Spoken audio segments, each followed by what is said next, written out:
sou Patrícia Botti e está começando mais um Direito na Prática. Você já sentiu aquela vontade de mudar a aparência do seu corpo? E como que você escolhe um profissional para lhe ajudar a alcançar o seu objetivo?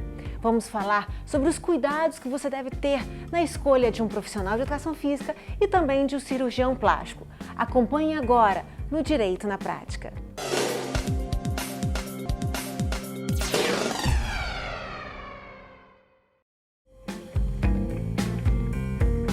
Qualquer intervenção cirúrgica, seja estética ou por razões de saúde, é uma decisão que envolve muita preparação e tem riscos. Por isso, a atenção na escolha do profissional é muito importante para que o resultado final saia como esperado. E eu converso agora com o Dr. André Obermüller, médico cirurgião, que vai nos falar um pouco sobre a profissão que ele escolheu. Doutor, após a concretização da faculdade de medicina, tem que fazer uma especialização. Como é que foi essa escolha na vida do senhor? Na minha foi bem por acaso. Eu ia fazer clínica médica, seria um médico clínico, mas no último ano da faculdade eu entrei numa cirurgia de urgência e me apaixonei pela cirurgia. Achei que medicina para mim era aquilo, salvar a vida rápido, né? E aí fui fazer cirurgia geral. Depois de concluir a cirurgia geral, fiz mais 3 anos de cirurgia plástica. E hoje é minha paixão, não consigo me imaginar fazendo outra coisa. Porém, para atuar, precisa de ter um registro. Sim, você tem que ter um registro de médico, né? E depois registrar suas especialidades no Conselho Federal de Medicina. Você tem que ter título de especialista em cada área em que vai atuar. E é importante que o paciente, quando ele vai procurar um médico, ele pesquise a respeito da vida pregressa desse médico? Eu acho que é essencial. O que esse médico traz de história é o que vai te dar de garantia, né, de cuidado, de atenção, de profissionalismo. A gente pesquisa hoje o cara que vai pintar a parede da nossa casa. Por que você não vai pesquisar o cirurgião que vai, né, cuidar de você? Então tem que pesquisar sim, principalmente com os amigos mais próximos, ainda é aquilo que tem maior valor, é o boca a boca. E existe algum órgão em que se pode pesquisar isso? O Conselho Federal de Medicina, principalmente, e as sociedades de especialidades. Cada especialidade tem uma sociedade nacional que rege, né, que cuida dessa especialidade. E o senhor aconselha aos jovens que estão fazendo medicina a seguir a cirurgia? Eu sou suspeito, sou apaixonado por cirurgia. Cirurgia para mim é um vício. Eu não consigo passar muito tempo sem operar. Mas é para quem ama. A cirurgia é para aquele cara que não consegue se imaginar fazendo outra coisa. Você vai passar o resto da sua vida dentro de um centro cirúrgico. E aí eu pergunto, como é que é a rotina de um cirurgião? Então, a rotina de um cirurgião que gosta de operar, que leva a sério a sua profissão, é mais ou menos como a rotina de um atleta. Você tem que dormir cedo porque vai acordar cedo no dia seguinte, né? Você não vai beber, né? Tem que ter uma atividade física regular porque é puxado, a gente passa às vezes 10, 12 horas em pé na mesma posição, operando, às vezes o mesmo paciente. Eu já entrei em cirurgia de 13 horas de duração. Então você se quer operar até uma certa idade, e a gente quer operar até o fim da vida, né? O professor Pitangui operou até depois dos 80 anos. Então tem que ter físico para aguentar essa rotina puxada. E é importante também ter uma retaguarda, ter bons assistentes, boa secretária, família compreendendo. A família talvez seja a parte mais sacrificada disso tudo, né? Porque já tive viagem cancelada porque tinha que voltar para o centro cirúrgico. Viagem que estava tudo certo, todo mundo dentro do carro, o telefone toca, acabou. Mas tira as malas do carro e eu vou para o centro cirúrgico. E cirurgia não se faz sozinho, então você precisa de uma equipe, né? A equipe do consultório, que dá todo o suporte para os pacientes, e a equipe do hospital, que dá todo o suporte para o cirurgião. Então Então eu dependo desde a menina que está limpando a sala de cirurgia, né, até o meu auxiliar que tem o mesmo padrão de conhecimento e de preparo que eu tenho. E tudo isso que o senhor está me falando faz o senhor feliz? Muito. Eu fico muito infeliz quando não estou operando. Então, se quer me ver nervoso é porque eu estou um tempo afastado do centro cirúrgico. Então vamos falar para quem está querendo fazer a cirurgia que venha, porque a felicidade está aqui. É o que a gente espera. Muito obrigada, doutor. Imagina, prazer. Nós vamos agora para um rápido intervalo e voltamos já já. Não saia daí. Direito na Prática, com Patrícia Botti. Oferecimento Vitória Esportes. Grupo Ponto 1. Pratique. FDV, a Faculdade de Direito de Vitória. SA Ambiental, prestando serviços especializados e atuando para um meio ambiente sustentável.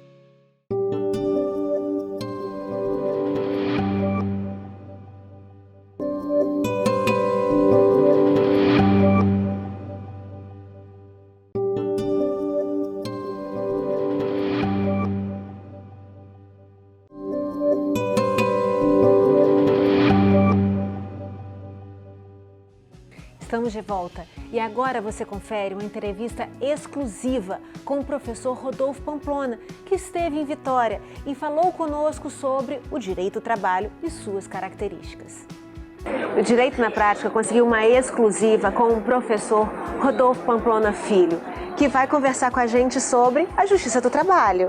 Não é isso, professor? Patrícia, é um prazer participar aqui do Direito na Prática e uma oportunidade de fazer esse programa, escrever com vocês, bater um papo, tirar algumas dúvidas. E é uma vez por ano que o senhor vem aqui em Vitória? Sim, eu venho aqui em Vitória uma vez por ano para ministrar aulas na pós-graduação da Faculdade de Direito de Vitória, da FDV. Aí eu que sou poliamorista, então dou em trabalho, dou em família, dou em civil. Para mim é um prazer enorme estar com vocês, porque é um público muito qualificado, pessoal muito preparado.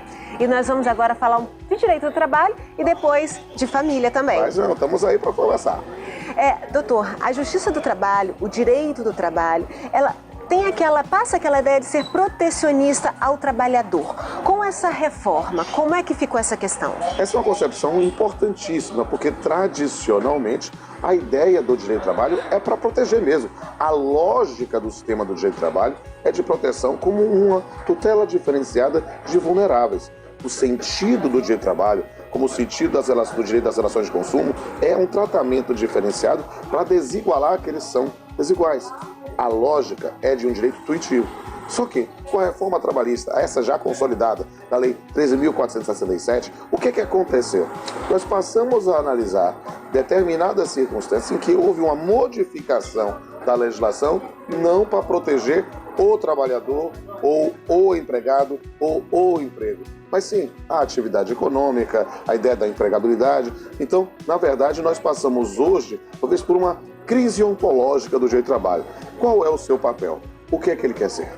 Até porque evita também as pessoas que não têm uma boa intenção ou uma boa índole de conseguir alguma vantagem sobre outras. Na verdade, essa é uma questão também que diz respeito ao processo do trabalho. Isso aí. Especificamente na ideia da instituição de ônus da sucumbência, quando se verifica, no caso concreto, uma postulação que não foi acolhida. Mas essa é uma questão que vale a pena nós até fazer um programa inteiro sobre isso. Por quê? Porque a discussão sobre o acesso à justiça é uma premissa que deve ser analisada, não somente para o Justiça do Trabalho, mas para todos os ramos do Poder Judiciário. Será que é preciso realmente ter taxas justas para postular alguma coisa da justiça? A partir do momento em que nós temos no artigo 5º, inciso 35 da Constituição, com a ideia de um princípio de inafastabilidade, indeclinabilidade do Poder Judiciário, será que a gente não poderia encarar de uma outra forma, pensar a prestação do serviço jurisdicional como um serviço público indispensável, que ao contrário, não deveria ter horário, deveria ser 24 horas.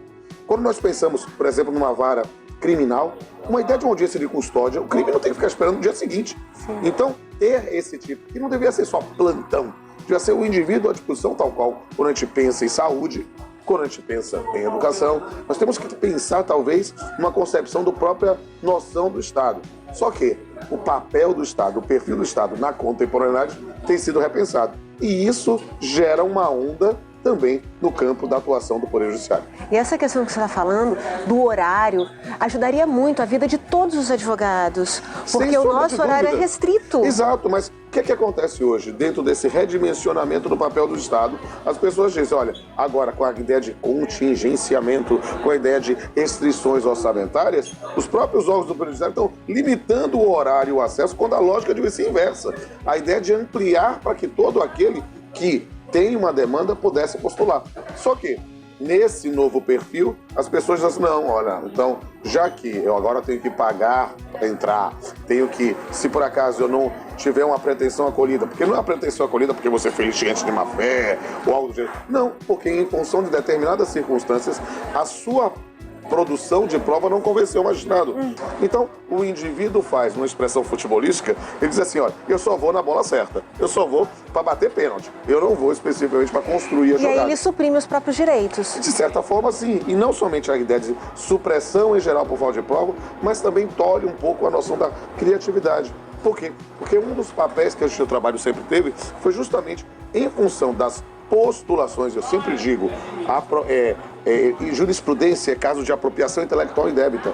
O advogado cria jurisprudência, o juiz só leva fama, porque são as postulações, as provocações, são as ideias, as teses que vocês sustentam e que encontram guarida de tempos em tempos nos tribunais, que acabam se tornando novas formas de direito. Nessas circunstâncias, o que é que tem devido? As pessoas não estão com medo de tabular. Por quê? Porque se aquela tese não colar, leia-se, se aquela tese não prosperar no convencimento do magistrado, você, na verdade, vai ter que pagar honorários advocatícios sobre isso e, eventualmente, se for total improcedência, custas. Note que isso vai fazer o seguinte, olha, para que eu vou suscitar? Para que eu vou me arriscar? Sim. E aí, nesse caso, a ideia de juízes puramente legalistas acaba ganhando força. Doutor, muito obrigada por essas palavras. Realmente estamos lisonjeados. E é um prazer enorme vir a Vitória conversar com pessoas tão preparadas e inteligentes como os capixabas. Um dia de volta. Obrigada. Nós vamos agora para mais uma parada para os comerciais e voltamos logo com dicas de como escolher um profissional de educação física.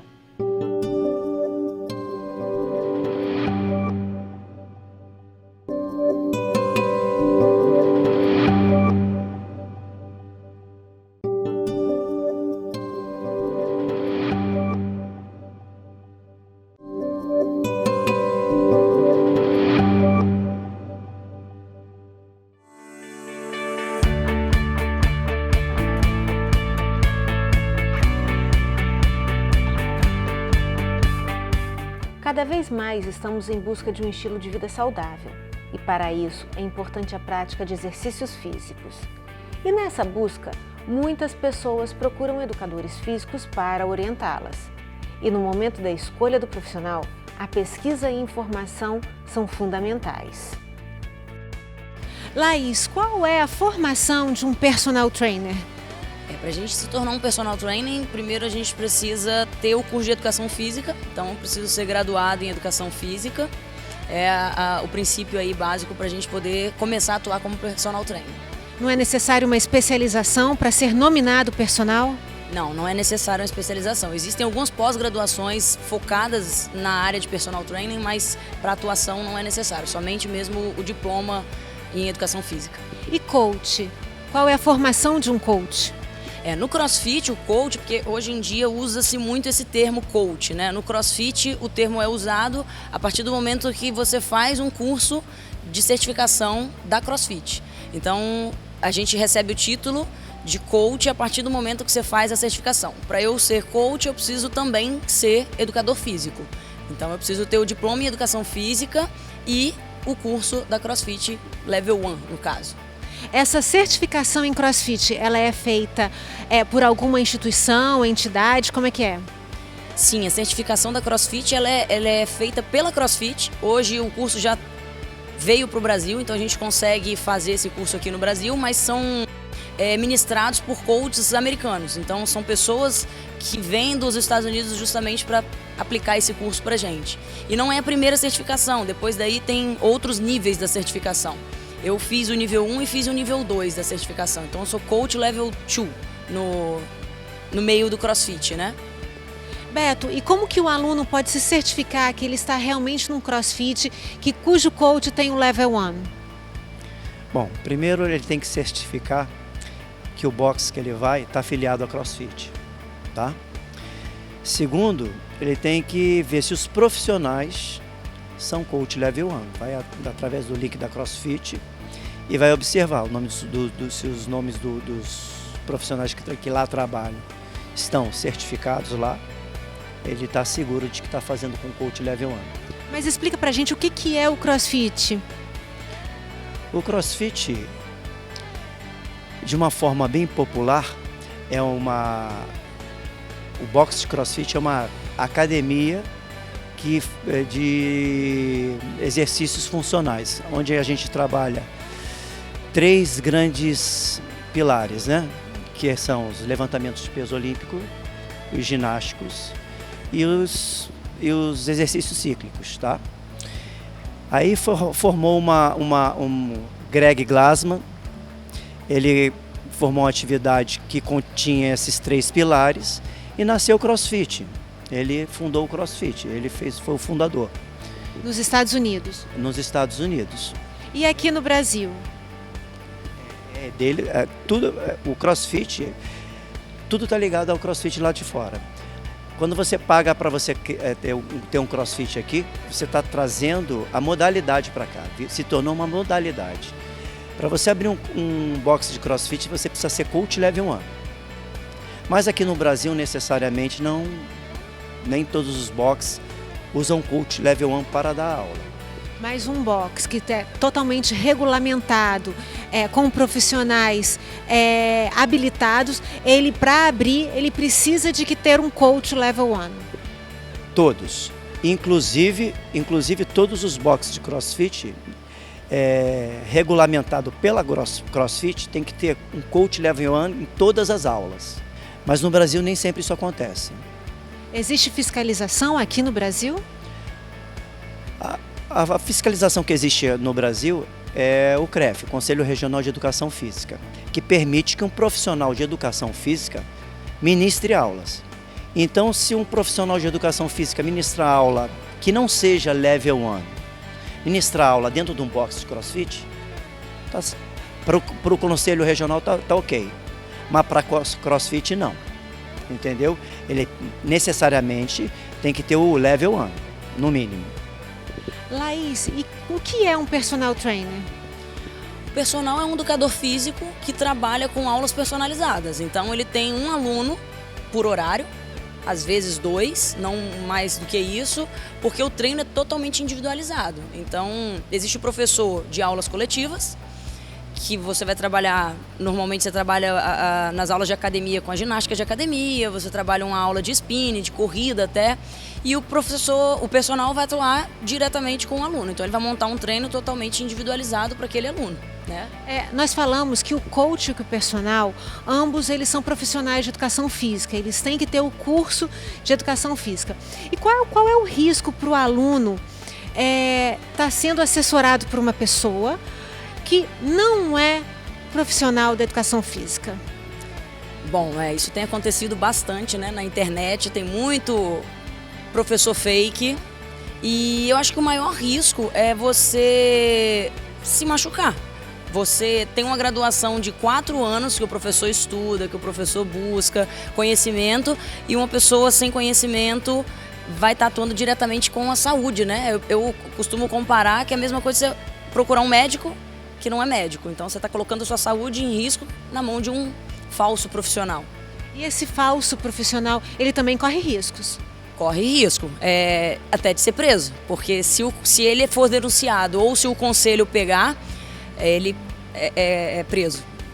E nós falamos sobre a atuação do coach. E como é que é a atuação de um personal trainer? Ele atua somente dentro das academias de ginástica? O personal trainer nada mais é que um treinador pessoal. Ele pode treinar no seu apartamento, ele pode treinar na praia, onde você dispor. Ele vai arrumar recursos para fazer a sua atividade física, dependendo do seu objetivo, né? E ele pode atuar em diversos pontos comerciais? Pode atuar onde for permitido. qualquer lugar. Praia, no prédio, na sua casa. Tá? Vai dependendo muito do objetivo que você tem, né? E a tua qualificação, qual é? Eu tenho formação em treinamento esportivo, eu sou level 1 de CrossFit e atuo nas academias como personal training também, além de dar aula de CrossFit, tá? E atendo várias pessoas dentro de academia e dou movimentos do CrossFit dentro da academia. A gente não pode dizer que dá CrossFit na academia, tá? Porque CrossFit é uma marca, ok? Você só dá CrossFit dentro de um box de CrossFit, entendeu? E esses movimentos que você dá nas suas aulas de ginástica ajudam a acelerar o metabolismo? Com certeza. E aí acelera a queima? Exatamente. A minha aula de ginástica está muito voltada para o CrossFit. Então eu dou muito exercício do CrossFit nas minhas aulas de ginástica, porque eu dou aula de ginástica coletiva também nas academias. E a pessoa que tem uma lesão leve ou até o grau da lesão da pessoa, deixa ela fazer CrossFit? Na realidade, todos os exercícios do CrossFit são adaptados, tá? E se ela já vem com uma lesão, ela tem que tratar aquela lesão, não deixando de fazer atividade física, obviamente.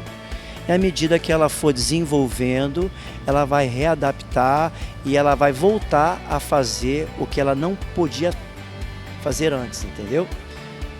Vai ter que primeiro fazer o tratamento e começar a trabalhar devagar. E a pessoa que normalmente faz exercícios de CrossFit na idade madura e na idade avançada, ela vai chegando com uma mobilidade maior, conseguindo fazer os movimentos do dia a dia com mais facilidade. Isso que o CrossFit traz? O CrossFit ele trabalha todas as qualidades físicas. Ela vai ter a melhor mobilidade, ela vai ter o melhor condicionamento, ela vai ter mais força, ela vai ter mais equilíbrio, ela vai ter todas as qualidades físicas desenvolvidas dentro do CrossFit. Então o idoso que faz CrossFit, ele quando for ao supermercado vai ter menos dificuldade, quando for pegar uma coisa que está em cima do armário, ter que abaixar para brincar com o neto, isso que o CrossFit traz para a qualidade de vida das pessoas? O CrossFit só trabalha com movimentos funcionais, então automaticamente vai melhorar muito a qualidade de vida de qualquer pessoa que faça o CrossFit, sendo ela nova ou mais velha. Muito obrigada. Laís, muito obrigada. Disponha. E assim, acaba mais um Direito na Prática. Gostou do nosso tema de hoje? Acompanhe as nossas redes sociais e vai lá e se inscreva em nosso canal do YouTube, Direito na Prática com Patrícia Botti. Alguma sugestão? Mande e-mail para tvdireitonapratica@gmail.com. Até a nossa próxima semana. Direito na Prática, com Patrícia Botti. Oferecimento Vitória Esportes. Grupo Ponto 1. Pratique. FDV, a Faculdade de Direito de Vitória. SA Ambiental, prestando serviços especializados e atuando para um meio ambiente sustentável.